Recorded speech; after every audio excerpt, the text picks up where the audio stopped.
जय हिंद दोस्तों। मैं हूं अंकुर त्रिपाठी और आप देख रहे हैं हमारा YouTube channel the Tripathi real talks. दोस्तों, सबसे पहले तो मैं रिक्वेस्ट करूंगा मेरे उन व्यूअर से जो मेरे वीडियो को देखते हैं और देखकर चले जाते हैं, चैनल को सब्सक्राइब नहीं करते हैं।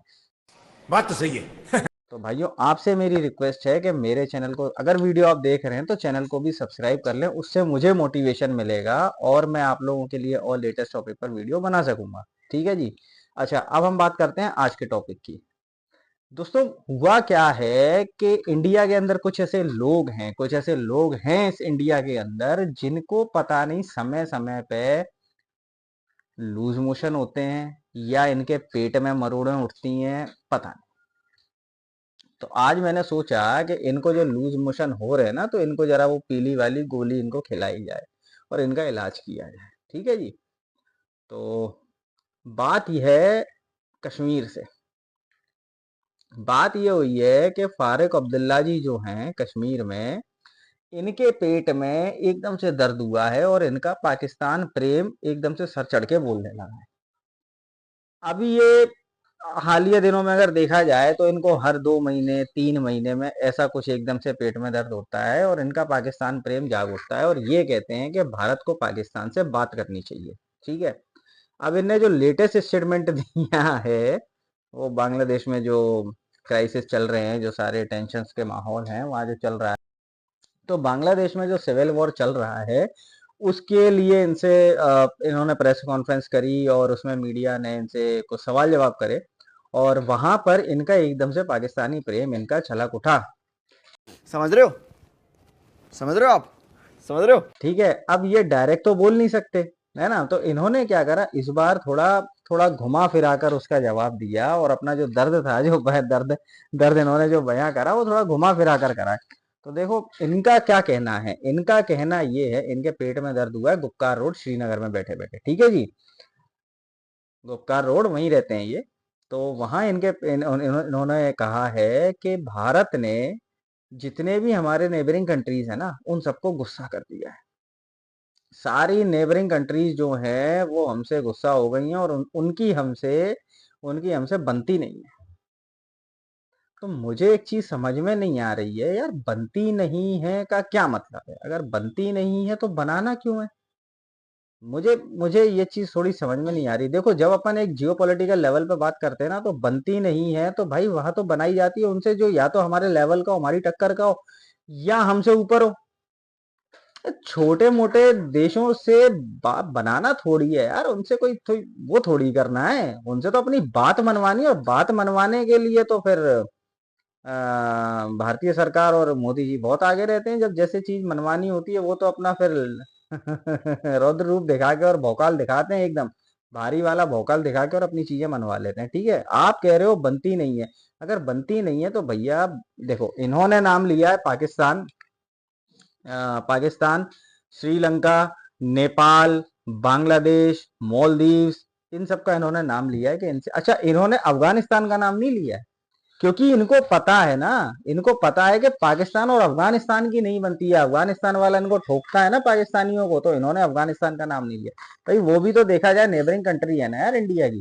ठीक है। तो इन्होंने बाकी सारी कंट्रीज का नाम लिया है। अब हम नेपाल की बात अगर हम करें, भाई नेपाल से हमारी कैसी नहीं बनती, उससे कौन सी हमारी दुश्मनी है यार। हमें तो इसकी बिजली की जरूरत भी नहीं थी, फिर भी हमने उनसे 10,000 मेगावाट बिजली खरीदी। हमने यही सोचा कि चलो खरीद लेते हैं यार, यहाँ से खरीदेंगे वहां बांग्लादेश को दे देंगे, उनका भी भला हो जाएगा, इनके पास भी थोड़ा पैसा पहुंच जाएगा। तो ऐसा तो है नहीं कि हमारी बनती, अगर नहीं बनती होती तो भाई वो हमें क्यों देता। सेंस वाली बात है। उसने तो पैसे भी पकड़ रखे हैं भाई, अच्छा खासा पैसा मोदी जी ने कर्जे पे दे रखा है। इनको भी दिया, बांग्लादेश को भी दिया। बांग्लादेश को तो अभी हमने क्रेडिट लिमिट भी बढ़ाई है उसकी, उनको हमने पैसा भी दिया, ईज ऑफ ट्रेड भी दिया और क्रेडिट लिमिट भी बढ़ा दी। तो ऐसा तो है नहीं कि उनसे हमारी बनती नहीं है ना। और अब हम बात करते हैं श्रीलंका की। तो भाई श्रीलंका में जब सिविल वॉर था तो हिंदुस्तान ही था ना वो हमारी इंडिया थी, वो हमारी इंडियन गवर्नमेंट थी जिसने उसकी इकोनॉमी को थोड़ा बूस्ट कराया, वहां पे थोड़ी रोटी मिली उनको खाने के लिए। तो आप कैसे कह सकते हो यार बनती नहीं है? ये कुछ तो भी जाओ मध्य, मैं समझता हूँ। देखो अब्दुल्ला जी, मैं समझता हूँ आप ऐसा क्यों कह रहे हो। चक्कर क्या है कि आपका एकदम से पाकिस्तानी प्रेम उमड़ आया है। ठीक है। मुझे यार एक चीज मुझे समझ में नहीं आती, इनका पाकिस्तानी प्रेम है वो उमड़ता क्यों है? देखो दोस्तों, इसकी ना कुछ वजह है, मैं आपको बताता हूँ। ये जब हम 1947 में जब हमें फ्रीडम मिली, और इनके जो पिताजी थे वो उस समय बने थे जम्मू कश्मीर के प्राइम मिनिस्टर। उस समय क्या था, प्राइम मिनिस्टर होता था, बाद में उसको हटाकर सीएम कर दिया गया। ठीक है, तो उस समय ये बने थे प्राइम मिनिस्टर। उसके बाद फारूक अब्दुल्ला जी बने आपके सीएम बने, यहाँ कैबिनेट में भी रहे दिल्ली में। और उसके बाद इनका जो बेटा आया, बेटा भी इनका वहाँ का पीएम बना, वहाँ का क्या नाम है, पीएम नहीं सीएम बना वहाँ कश्मीर में, है ना। तो एक सत्ता जो शुरू से इनके पास थी, आजादी के बाद से जब से इनके पास सत्ता थी, वो सत्ता सडनली इनके यहाँ से चली गई। सडनली इनके यहाँ से सत्ता चली गई और ये सिर्फ एक एमपी बन के रह गए। अब एमपी की औकात और एक सीएम की औकात जमीन आसमान का अंतर होता है ना। तो जायज है इनके पेट में दर्द होना, कमाई का जरिया छिन गया इनसे। इन्होंने कमाई कैसे करी है यार? इन्होंने कमाई ऐसी तो करी है, मैं आपको बताता हूँ। अब्दुल्ला खानदान और मुफ्ती खानदान, इन लोगों ने जो ये पैसा छापा है ना, बेशुमार दौलतें इकट्ठी करी हैं। इन्होंने पैसा छापा है हिंदुस्तानी गवर्नमेंट को ब्लैकमेल कर करके। ये जब इनको याद आता था ना यार पैसे की जरूरत है, पैसा, तो ये क्या करते थे, ये इंडियन गवर्नमेंट को यार ये खुलेआम धमकियां देते थे। ये कहते थे देखो जी, आप ये कर दो, नहीं तो पाकिस्तान यहाँ कश्मीर में जनता भड़क जाएगी और ये लोग दरवाजे खोल के पाकिस्तान के साथ मिल लेंगे। ये घर घर में पाकिस्तान का झंडा लगाएंगे, पाकिस्तान के लिए नारे लगाएंगे, बहुत ज्यादा ये हो जाएगा। तो उस समय यार हिंदुस्तान की जो गवर्नमेंट थी वो सोचते थे चलो यार कोई भी अनरेस्ट ना फैले, तो चलो दे दिया, बजट दिया, पैसा दिया, बेशुमार पैसा दिया यार। नंबर एक की तो इनको फैसिलिटीज मिलती थी उस टाइम पे। उसके बाद क्या हुआ दोस्तों, उसके बाद ये हुआ कि 2014 में हुआ लोकसभा का चुनाव। और लोकसभा चुनाव होने के बाद आई बीजेपी गवर्नमेंट और मोदी जी बने पीएम। अच्छा, मोदी जी पीएम बने तो उन्होंने चाबी घुमाना शुरू कर दिया। और 2016 में जब ये 35 से और 375 जब ये हटाया गया, तो इनको कर दिया हाउस अरेस्ट, उठा के डाल दिया, बंद करो इनको। और इनको जब रिहा किया गया, जब वहाँ सारी चीजें नॉर्मल हो गई और कश्मीरी भाई बहनों को भी चीजें समझ में आ गई कि भाई हम लोगों का शोषण होता था, ये लोग हमारा हमारे लिए जो पैसा आता था हमारे डेवलपमेंट के लिए, ये अपनी तिजोरियां भरते थे, उनको भी चीजें समझ में आ गई। तब इनको फिर छोड़ दिया गया और इनको सिर्फ इतना ही बोला गया है कि देखो तुम्हें ज्यादा चूचपर करने की जरूरत नहीं है, सिर्फ इतना ही लिमिट में रहना है। अपनी ज्यादा से ज्यादा मीडिया से अपनी गुफ्तगू कर लो, अपना दुख दर्द लो, उससे ज्यादा नहीं। और मैं आप लोगों से एक चीज कहना चाहता हूँ यार, अगर आप लोगों के लिए, आप लोगों के दिल में इतना पाकिस्तान का प्रेम उमड़ता है, देखो हमारे लिए, हम उससे क्यों बनाए यार, हम उससे क्यों बात करें, उसकी औकात क्या है पाकिस्तान की? हमारे सामने कोई लेवल नहीं। फिफ्थ लार्जेस्ट इकोनॉमी है, फोर्थ हम कभी भी बन जाएंगे, ठीक है जी। आबादी के हिसाब से दुनिया में एक नंबर का मुल्क है। इकोनॉमी हमारी कहाँ है, जीडीपी हमारी कहाँ है? तो हमारा यार कोई कंपैरिजन नहीं है ना, बनाई जाती है या तो अपने लेवल वाले के साथ या जो हमसे आगे होता है उसके साथ, ठीक है। तो हमें उससे नहीं बनाना। और अगर आपके दिल में इतना प्रेम उमड़ रहा है ना पाकिस्तान के प्रति, तो आप एक काम करो, जम्मू कश्मीर से उठ के और पाकिस्तान में जाके शिफ्ट हो जाओ। क्या बात है सर, क्या बात है सर, क्या बात है, ये बात है। हम यही मान लेंगे, एक पलायन 47 में हुआ था, एक पलायन अभी हो गया। कर लो आप पहल, आप चले जाओ, मुफ्ती जी को ले जाओ। क्योंकि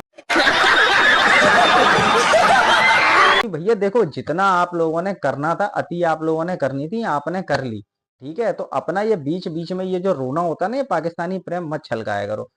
हिंदुस्तानी गवर्नमेंट को, मोदी को, हमारे यहाँ सब लोगों को पता है उनको क्या करना है, बांग्लादेश के साथ उनको कैसे जो ये अभी जो क्राइसिस चल रहे हैं इसको कैसे संभालना है, बांग्लादेशी हिंदुओं पर जो अत्याचार हो रहे हैं उनको कैसे संभालना है, वो सब उन लोग को पता है, उनको पता है। देखो मैं आपको बता दूं, आप सुनो मेरी बात, इधर आओ। मोदी जी के पास, भारतीय सरकार का बहुत पैसा है, पैसा है हमारे पास। हम पैसा फेंकते हैं और तमाशा देखते हैं, और हमें मालूम है कि किस टाइम पर किसका मुंह ऐसे पकड़ना है और उसमें डॉलर डालने हैं, ठीक है जी। तो आप हमें ना सिखाओ कि भारत को क्या करना है या भारत ने किसको नाराज कर दिया है, ठीक है। एक जरूर हमसे नाराज है, तो उसको हम गिनते भी नहीं है, उसकी हमारे सामने कोई वैल्यू नहीं है। लेकिन हाँ, आपके दिल में उसके प्रति ज्यादा प्यार होता है। कहीं ऐसा तो नहीं कि साइड में फंडिंग आईएसआई से आती हो। तो आप एक काम करो, वहीं जाकर शिफ्ट हो जाओ, अपनी फंडिंग वहीं लो ना यार, यहाँ लोगे फालतू में, देखो पकड़े जाओगे, मतलब नहीं है। और अगर यहाँ रहना है तो फिर शांति से चुप्पी से चुपचाप बैठे रहो वहीं पे, है ना। फालतू के ये नियम कानून और ये अपना दुगदत पाकिस्तान का प्रेम मत गाया करो, ठीक है जी। तो दोस्तों ऐसे ही कुछ लोग हैं जिनके यहाँ से जिनके पास शुरू से सत्ता रही और एकदम से सत्ता चली गई, ऐसे और भी हैं हमारे यहाँ। मैं किसी का नाम लेना नहीं चाहूंगा, अगर आप लोगों से पूछ रहा हूँ अगर ऐसे और भी हों हमारे यहाँ, तो कमेंट सेक्शन में उनका नाम मुझे जरूर बताएं, ज्यादा से ज्यादा कमेंट सेक्शन में, और ज्यादा से ज्यादा मुझे जवाब दें। इस चीज का जवाब मुझे जानना है कि मुफ्ती खानदान और अब्दुल्ला खानदान के अलावा ऐसा और कौन है, ठीक है जी, जिसके यहाँ से भी सत्ता जा चुकी है और उसके दिल में बहुत बड़ी टीस है, ठीक है। तो कमेंट सेक्शन में मुझे उसका जवाब दें। और मेरा अगर ये वीडियो पसंद आया हो तो इस वीडियो को ज़्यादा से ज़्यादा लाइक करें, ज़्यादा से ज़्यादा अपने दोस्तों के साथ शेयर करें, जिससे उनको भी पता चले कि हिंदुस्तान में कितने जयचंद बैठे हैं, ठीक है भाइयों।